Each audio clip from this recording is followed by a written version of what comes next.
MRO అయిన Ganga car అయితే ఒక్కసారిగా ట్రబుల్ ఇస్తుంది. దాంతో డ్రైవర్ శ్రీను అయితే గంగాధర్ అక్కడ ఉంటే, గంగాధర్ సార్ మేడం అక్కడే ఉండిపోయారు, మేడంకి టైం అయిపోతుంది, మీ బండి మీద కాస్త ఆఫీస్కి తీసుకుని వెళ్ళిపోండి అని చెప్పి అంటూ ఉంటాడు. అది విని గంగాధర్ అయితే లేదు శ్రీను, నేను తీసుకుని వెళ్ళలేను అని చెప్పి అంటాడు. దాంతో అక్కడ ఉన్న శ్రీను ఎంత బతిమలాడినా సరే గంగాధర్ అయితే అక్కడి నుండి పట్టించుకోకుండా వెళ్ళిపోతాడు. అది చూసి గంగ అయితే చాలా బాధపడుతూ ఉంటుంది. ఇక గంగ అలా చూస్తూ ఉండగా గంగ ముందే గంగాధర్ అయితే అస్సలు పట్టించుకోకుండా వెళ్ళిపోతాడు. అలా వెళ్తూ వెళ్తూ కొద్ది దూరం వెళ్ళాక అక్కడ ఆగి ఇలా ఆలోచిస్తూ ఉంటాడు. అసలు నేను ఇదంతా చేస్తుంది కరెక్టేనా? నాన్నకి ఇచ్చిన మాట ప్రకారం అయితే మాత్రం నేను చేస్తుంది కరెక్టే, నేను ఇప్పుడు వెళ్ళిపోవడమే కరెక్ట్.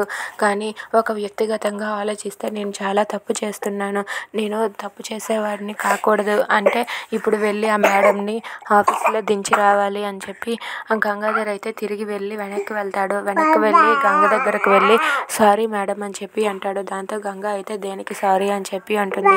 ఇందాకలు చేసిన దానికి సారీ మేడం, రండి మేడం ఆఫీస్ దగ్గర మిమ్మల్ని డ్రాప్ చేస్తానని చెప్పి అంటాడు. దాంతో గంగ అయితే లేదు మీరు వెళ్ళండి, నేను రాను అని చెప్పి అంటుంది.